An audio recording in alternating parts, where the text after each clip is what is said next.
everybody. So today we are going to start to get into post-World War II Japan, and we're really just going to focus on a couple things in here. One, I'm going to talk about something known as the Treaty of San Francisco, which was how the United States kind of quote-unquote dealt with Japan after the war, and then we're going to focus on two main things, urbanization and economics.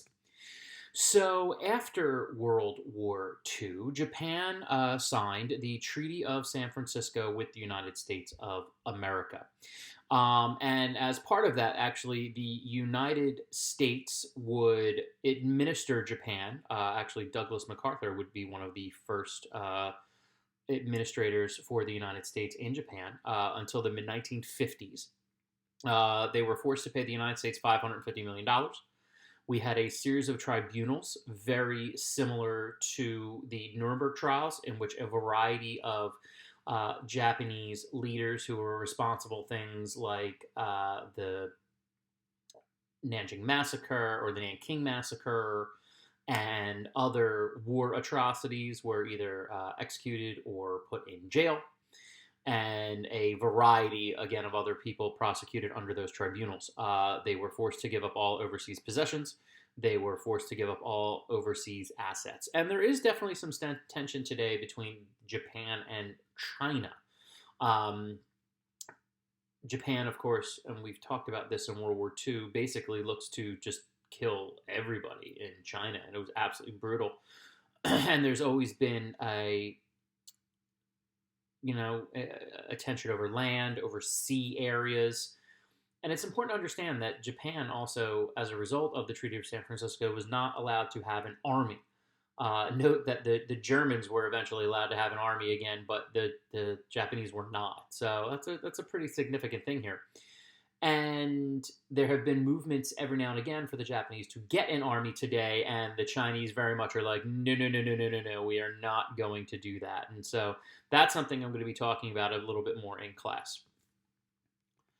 Now, one of the big things, of the two big things I'm going to talk about today of Japan, is the urbanization, kind of the modernization of Japan, and the focus on a lot of the tech type stuff that Japan does in economics.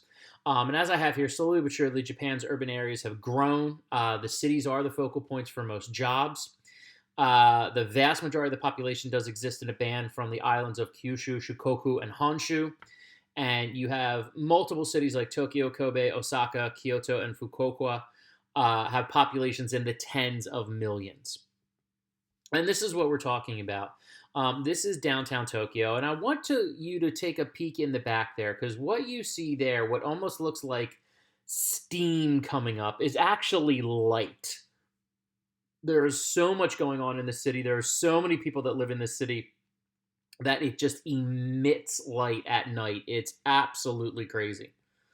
And this just gives you an idea of the tightness. And that's what I want to show you, just all of this urbanization, this tightness, this on-the-go living.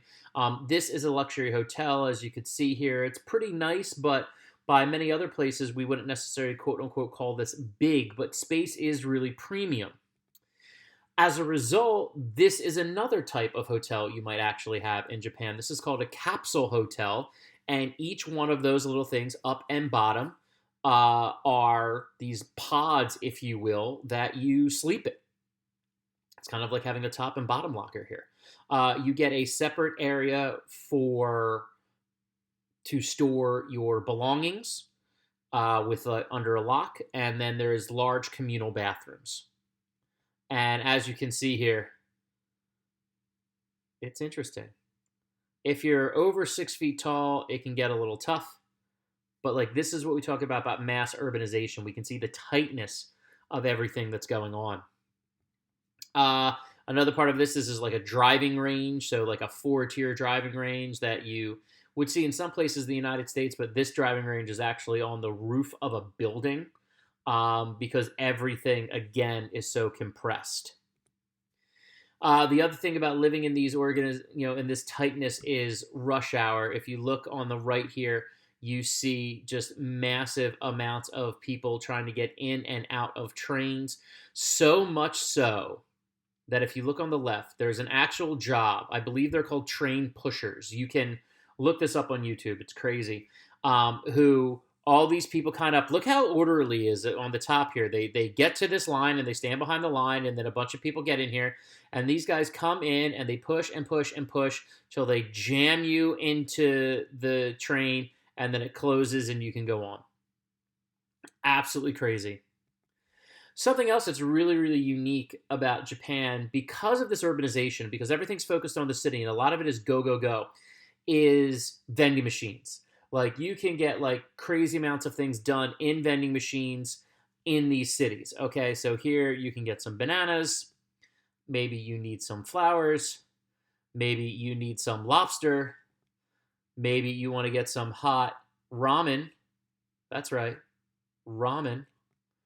Maybe you need a Coca-Cola from a walking Coca-Cola vending machine, because why not? Or maybe you need to get your pet washed in a vending machine. I'm not even kidding. It's crazy. And one of the focuses of this urbanization in Japan has been the focus on business. As I said before, after World War II, they can't have an army, so they invest a lot of money in business and technology.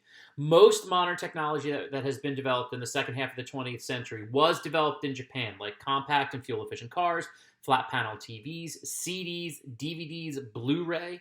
My wife actually used to work at Sony in their North American headquarters, which was actually in Park Ridge, New Jersey, and her boss, who she wrote speeches for and got to fly around on the Sony jet, might I say, pretty cool, was actually one of the co-inventors of the DVD. So, he's kind of important. And Blu-ray, digital watches, portable radios. So many of these different things come out of Japan. Now, the tough part about being in tech is that the economy is often up and down and can really be drastic.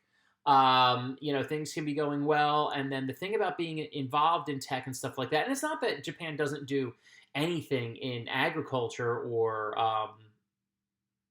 they're big in fishing, and they definitely have specific pieces of agriculture that they're really, really big on.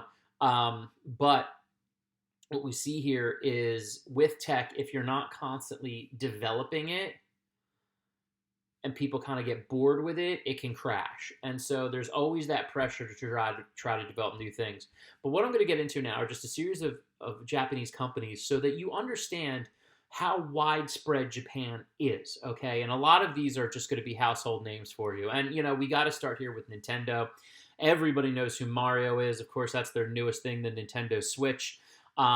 It started in, I believe, 1884. Being a playing card company, and then eventually got into technology. So, of course, Nintendo, Japanese company, number one that so many of you will recognize. And Toyota, one of the best-selling car companies in the world. And on the bottom right there, that is a Toyota Corolla. And the reason why I chose the Toyota Corolla, not that it's the coolest one and maybe that I drive it, but the coolest part about that is that is the most sold car in world history. So tens of millions of Toyota Corollas have been sold. Crazy. Honda is another example of something that you might be familiar with. Okay, we have their Honda cars. They also own Acura, as you see over there on the right side. They also make motorcycles. They do have some private type jets. And then over here on the left, they make things like lawnmowers. I actually own a Honda lawnmower, and it's wonderful. Okay, Sony,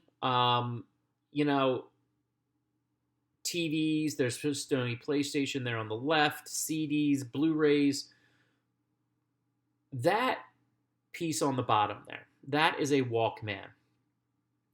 This is what eventually led to an iPad, or not iPad, I'm sorry, your iPhone. Or not even the iPhone, actually, before that, the iPod.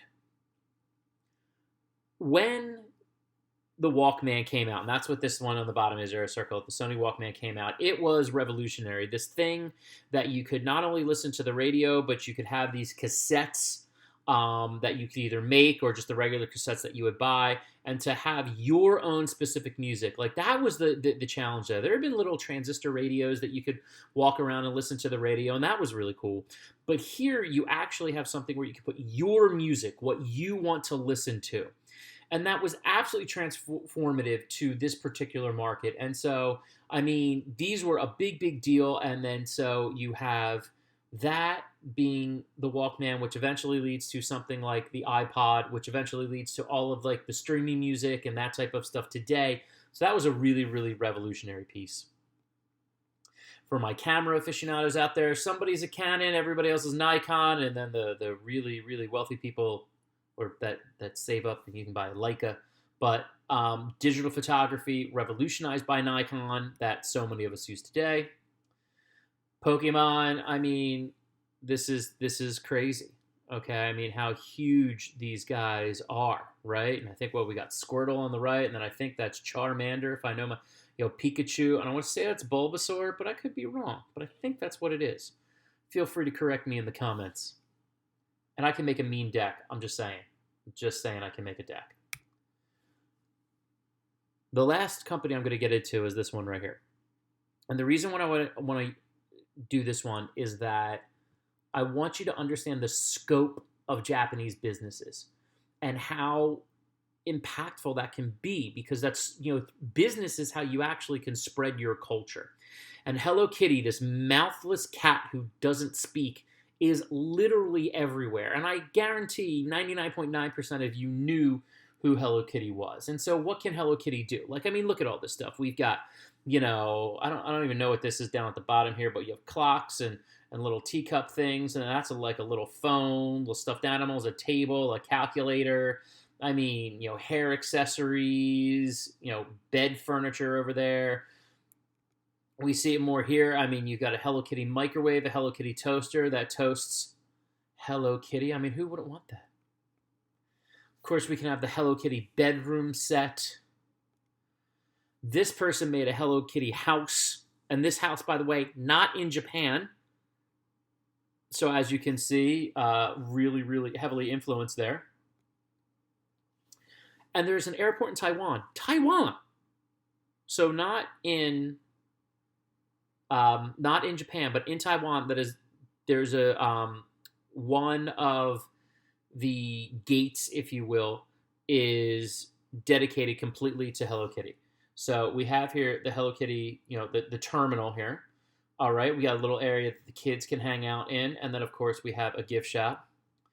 You can hang out, of course, in the waiting room. You can go to check in your flight and get some money. You can go to the Hello Kitty Cafe. You can get some wonderful Hello Kitty food. Look at that Hello Kitty. I think that's like a Hello Kitty ice cream. The fruit is Hello Kitty. That's rice. Like, come on. And then, of course, you can get on the Hello Kitty plane. I mean, it's everywhere. And that's what I want you to understand about the power of Japanese business. Japan is the number 4 economy in the world. US number 1, China number 2, India number 3, Japan number 4. Okay, so powerful, more powerful than any other European economy we might think, like Britain or Germany or France or something like that. And their items are everywhere. So when you see something like Hello Kitty or you see like a Mario, like understand the scope of Japanese culture that is coming out to us because of their strong business models. All right, guys, so hopefully you learned a little bit about kind of modern day Japan there. We'll be talking about other things as we move forward, and have a great day.